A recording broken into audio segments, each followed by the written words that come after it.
வணக்கம், welcome to gardening Tamil. இன்றைக்கி நம்ம இந்த வீடியோ எதை பற்றி பார்க்க போகிறோம்னு பார்த்துக்கிட்டோம்னா, கொஞ்ச நாள் முன்னாடி ஒரு கத்திரி செடியும் சுண்டைக்காய் செடியும் கிராஃப்டிங் பண்ணியிருந்தோம். அதாவது ஒட்டு போட்டு வச்சுருந்தோம். எதுக்காக அப்படின்னா, கத்திரி செடி ஒரு வருஷத்தில் தான் காய்க்கிற திறனை நிப்பாட்டிட்டு செத்து போயிடும். ஆனால் சுண்டைக்காய் செடி தொடர்ந்து இது காட்டு சுண்டைக்காய் செடி 4லேருந்து 5 வருஷம் வரைக்கும் நம்மளுக்கு தொடர்ந்து காய்கள் கொடுக்கக்கூடியது. இப்போ நம்ம அந்த கத்திரிக்காய் செடியை சுண்டைக்காய் செடியோட கிராஃப்டிங் பண்ணி வைக்கும் பொழுது அந்த கத்திரிக்காய் செடியுமே 4லேருந்து 5 வருஷம் வரைக்கும் தொடர்ந்து காய் கொடுக்கும் அப்படின்னு சொல்லியிருந்தேன். அதை பற்றி வீடியோ நம்ம சேனலில் ஆல்ரெடி போட்டிருக்கேன். கீழே டிஸ்கிரிப்ஷனில் லிங்க் இருக்குது, வேணா போய் பாருங்கள். இப்போது அந்த வீடியோக்கு கீழேயும் சரி, மற்ற நிறையா வீடியோக்கு கீழேயும் சரி, நிறைய பேர் கமெண்ட் பண்ணியிருந்தீங்க.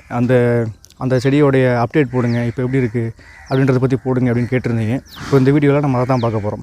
அந்த கிராஃப்டிங் பண்ணி வச்சுருந்த செடி இப்போ எப்படி இருக்குது, எந்தளவுக்கு காய்கள் கொடுக்குது அப்படிங்கிறத தான் பார்க்க போகிறோம். வாங்க வீடியோக்குள்ளே போகலாம். இப்போ நீங்கள் பார்த்துக்கிட்டு இருக்கக்கூடியது தான் நம்ம கிராஃப்டிங் பண்ணி ஒட்டு போட்டு வச்ச கத்திரிக்காய் செடி. கத்திரிக்காய் செடி மட்டும்தான் இப்போதைக்கு எங்கிட்ட உயிரோடு இருக்குது. நம்ம தக்காளி செடியும் ஒட்டு போட்டு வச்சோம். அந்த தக்காளி செடி இப்போ உயிரோடு இல்லை, அது செத்து போச்சு. என்ன காரணம்னு பார்த்துக்கிட்டிங்கன்னா நல்லா தழுத்து நல்லா பழமெல்லாம் பழுத்துச்சு. ரொம்ப பழங்கள் பழுக்கலை, ஒரு 4-5 பழங்கள் வரைக்கும் பழுத்துச்சு. பழுத்ததுக்கப்புறமா என்ன ஆச்சுன்னா வச்ச தரை சரியில்லாத மண். அது ரொம்ப மோசமான சரளை மண், ஒரு வளமற்ற மண்ணில் வச்சு அது ஒழுங்காக தண்ணி ஊற்ற முடியல. தண்ணி ஊற்றுனோன்னா தண்ணி கீழே இறங்காமல் அப்படியே மேலேயே வலிஞ்சு ஓடிடுற மாதிரியான மண். அது சத்து இருக்காது அந்த மண்ணில். அந்த மண்ணில் வச்சதுனால அது ஒழுங்காக வளர்ச்சி இல்லாமல் அப்படியே செத்து போச்சு. இதை வேறு வழி இல்லாமல் கொஞ்சம் மறுபடியும் வச்ச இடத்துலேருந்து தோண்டி எடுத்து கொண்டு இன்னும் ஒரு கீழே அதே இடம் தான், அதே வளமில்லாத மண் தான். ஆனால் கீழே நிறையா வேறு மண், கரிசல் மண்ணையும் தென்னை நாற்கழிவையும் போட்டு அதுக்கு நடுவில் மேலே இந்த மண்ணையும் கொஞ்சம் கலந்து போட்டு அப்புறமா செடி வச்சுருக்கோம். இப்போ வச்சு 8-9 மாதத்துக்கு மேலே இருக்கும் அந்த செடி வச்சு. நிறையா காய்கள் காய்ச்சிச்சு. இப்போ கூட நான் கவாத்து பண்ணதுக்கப்புறமா நிறையா முட்டுக்கள் விட்டுருக்குது. நான் காட்டுறேன் பக்கத்தில் வச்சவங்களுக்கு. இதில் பார்த்துக்கிட்டிங்கன்னா உங்களுக்கு முட்டுகள் கூட நல்லா தெரியும். நிறையா முட்டுகள் வச்சுருக்கு. இங்கே ஒரு முட்டு இருக்குது, அப்புறமா இந்த கிளையில் 2 முட்டு இருக்குது, இங்கே 2 இருக்குது, இங்கே ஒன்று. இதே மாதிரி இங்கே முன்னாடி நிறையா பூக்கள் இப்போ பூக்க ஆரம்பிச்சிருக்கு. நம்ம இப்போது தொடர்ச்சியாக ரொம்ப நாட்களுக்கு நம்ம வளர்க்கும் பொழுது ஒரே செடியை கும்பலாக உயரமாக வளர்ந்து விட்டு போகவே கூடாது. நம்ம அடிக்கடி இந்த மாதிரி கவாத்து பண்ணி விட்டுறதுனால அதிக அளவு நல்லா ஒரு சின்ன செடி எந்தளவுக்கு காய்கள் காய்க்குமோ அதே மாதிரி நம்ம வயசான செடிகளையுமே காய்க்க வைக்க முடியும். இதுதான் தண்டு. இதை பார்த்துக்கிட்டிங்கன்னா உங்களுக்கு நிறையா வித்தியாசம் தெரியும். கீழே இருக்கக்கூடிய இந்த பகுதியோடைய கலர் பார்த்துக்கிட்டிங்கன்னா ஒரு மாதிரி இருக்கும், மேலே இருக்கக்கூடியது ஒரு மாதிரி இருக்கும். இது பார்த்துக்கிட்டிங்கன்னா கொஞ்சம் வரியாக இருக்குது. இது பார்த்துக்கிட்டிங்கன்னா அந்த வரி இல்லை.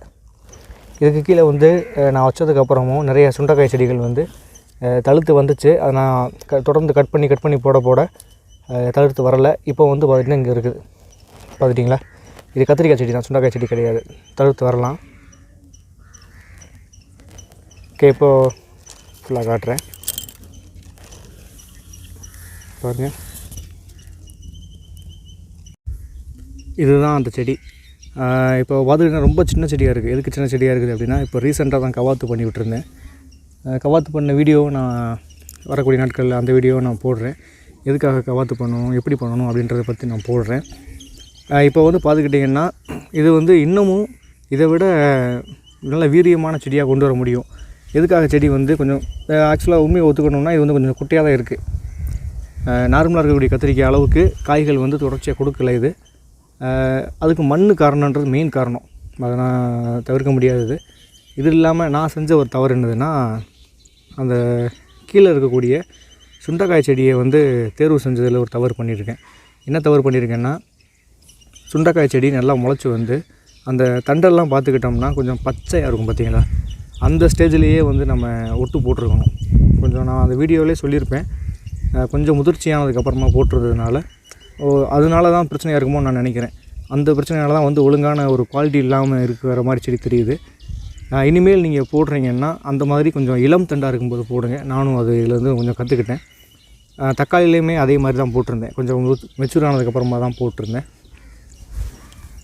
செடி இப்போதைக்கு கொஞ்சம் நல்லா தான் இருக்குது, எந்த பிரச்சனையுமே இல்லை. இப்போ தான் கவாத்து பண்ணி முடிச்சுட்டு உரங்கள்லாம் போட்டிருக்கேன். அதனால் அதுக்கப்புறம் கொஞ்சம் பரவாயில்லாமல் நல்லா வளர்ந்துருக்கு. பூக்கள் நிறையா வச்சுருக்கு, மொட்டுகள் நிறையா வச்சுருக்கு. இப்போது இந்த செடி நார்மலான செடி அளவுக்கு குவாலிட்டியாக இல்லாததுக்கு காரணம் என்னன்ற சொல்கிறேன். பக்கத்தில் வந்து சீத்தாப்பழ செடி ஒன்று இருக்குது. விதைகள் போட்டு அதுவாக முளைச்சது, நிறையா முளைச்சிருந்துச்சு. இது எல்லாத்தையும் பிடுங்கி போட்டு ஒன்றை மட்டும் வச்சுருக்கேன். மொத்தமாக பிடுங்கி போட மனசு இல்லாமல் வச்சுருக்கேன். அப்புறம் மண்ணை பார்த்துக்கிட்டிங்கன்னா நான் உங்களுக்கு மண்ணை பக்கத்தில் வச்சு காட்டுறேன். இந்த மண் தான். மண் ரொம்ப மோசமான மண் பாருங்க.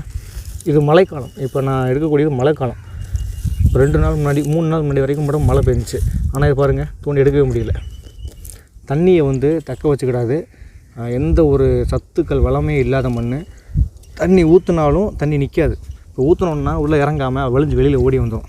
அந்த மாதிரியான மண். ஸோ மண் சரியில்லாத ஒரே காரணத்தினால தக்காளி செடியை வந்து காப்பாற்ற முடியாமல் போயிடுச்சு. ஆனால் சுண்டக்காய் செடியோடைய இளம் நாற்றுகள் கிடச்சதுன்னா இதுக்கு வரமா நான் கண்டிப்பாக தக்காளி செடியை வச்சு ட்ரை பண்ணுவேன். இந்த செடி ஓரளவுக்கு நம்ம மண் வந்து கீழே கொஞ்சம் சரியான மண்ணை போட்டு காப்பாற்றி கொண்டு வந்தாச்சு. இதுதான் வந்து முழுச்செடி. உங்களுக்கு நல்லா தெரியும்னு நினைக்கிறேன். நிறையா பேர் ரொம்ப ஆவலோடு இதை காத்துக்கிட்டு இருந்தீங்க. இது இப்போ நான் என்னுடைய இத்தனை நாள் கழித்து என்னுடைய வளர்த்து அனுபவத்து மூலமாக நான் சொல்லக்கூடியது ஒன்றுனா, இது பண்ணலாமா அப்படின்னா பண்ணலாம். கண்டிப்பாக ட்ரை பண்ணலாம். ஒருத்து தான் இது நம்ம பண்ணுறதில்ல.